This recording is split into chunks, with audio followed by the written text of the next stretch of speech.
When I was younger, stories about hospitals and asylums terrified me. It seems strange now because isn't it comforting to know there is a place with qualified professionals who can help you if you need it? I remember reading a story similar to this one many years ago and being completely captivated by the idea of stitched up patients singing their final songs from inside their coffins. How messed up is that? Hey there! Today's creepypasta is actually adapted from a scary story I wrote myself. I didn't have enough material for a full-length novel, so I expanded on it a little bit to make it a bit more detailed. If you want to read the original story, I've included the link to it in the description box below. This channel relies heavily on views and subs to keep going, both of which are extremely hard to come by these days. So if you enjoy the content and you want to support the channel directly, consider supporting this channel. With that said, let's begin. Have you ever heard a song that didn't sound like music, but like pain? A song made of lungs, wheezing and gasping, stitched together into one dreadful harmony? If you haven't, be grateful, because once you hear it, it never leaves you. And in the asylum where I was kept, we called it the choir. The year was 1874. The asylum sat on the outskirts of town, a fortress of stone rising above the moors, its windows black, like hollow eyes staring into nothing.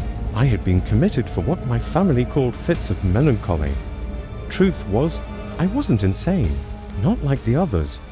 But after a while inside, even sanity begins to rot. At night, the halls were never truly quiet. You'd hear scratching from inside the walls, whispers slipping through the vents, and on some nights the soft glow of lanterns moving where no guard should be. That was when the disappearances began. One patient would be there at dinner, spooning watery soup into his mouth with shaking hands. By morning, his bed was empty. No goodbyes, no screams, just silence and a fresh bandage on the nurse's hand as though she'd been bitten trying to stop it. The orderlies told us not to ask, but we asked each other anyway in whispers. Where are they taking them? Why don't they come back? Who's next? It was old Gregory, a toothless man who'd been inside longer than anyone, who gave us the name, the choir. He rasped, eyes bulging. They take you for the choir. We didn't understand then, not until I saw them myself. It was winter. The wind howled against the shutters and the oil lamps burned low. I couldn't sleep, so I sat awake on my cot, watching the frost crawl across the window pane. That was when I heard it, footsteps. Not the heavy boots of guards, but something slower, uneven, dragging. Then the glow, a pale light swaying in the corridor. Lanterns. I slid off my bed, pressing myself to the floor, peering through the gap beneath the door, and I saw them. 3 figures cloaked in long doctor's coats, masks strapped to their faces. Their skin was pale, sagging wrong, and their eyes, God help me, their eyes were sewn shut.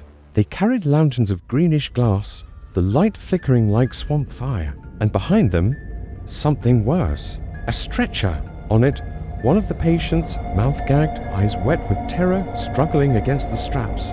The figures shuffled by, their lantern light leaving a sickness in its glow, like mold growing in fast motion. And as they passed, I heard it, faint, rising, falling, like a hymn sung at the edge of death. Voices, but broken, ragged, gurgling, the choir. The next morning, the patient was gone, his bed stripped, his name erased from the records, as if he'd never existed. I tried to tell myself I was dreaming, hallucinating, but then came the night when they came for me. I just laid down when the door creaked open. That green light spilled inside, and with it came the stench of rot. I didn't move, didn't breathe, just slid under my bed, pressing myself flat against the cold floorboards. Their footsteps entered. 4 of them this time. Their coats dragged against the floor. One bent down, so close I could hear the wheeze of air slipping through its stitched mouth. Its mask had split at the jaw, and beneath it dangled strips of decayed flesh. They searched. They checked the beds. They whispered to each other in voices that weren't words but wet, rattling breaths. Then they turned to leave. I thought I was safe, until I heard the humming. It started soft, like a lullaby. But then it grew louder, filling the dormitory. A dozen voices, shrieking, gasping, choking, singing. My stomach turned cold. The choir, They were calling the doctors. One of the figures stopped. Slowly, its head turned toward the bed where I hid. A hand slid under, pale, sewn at the wrist with black thread.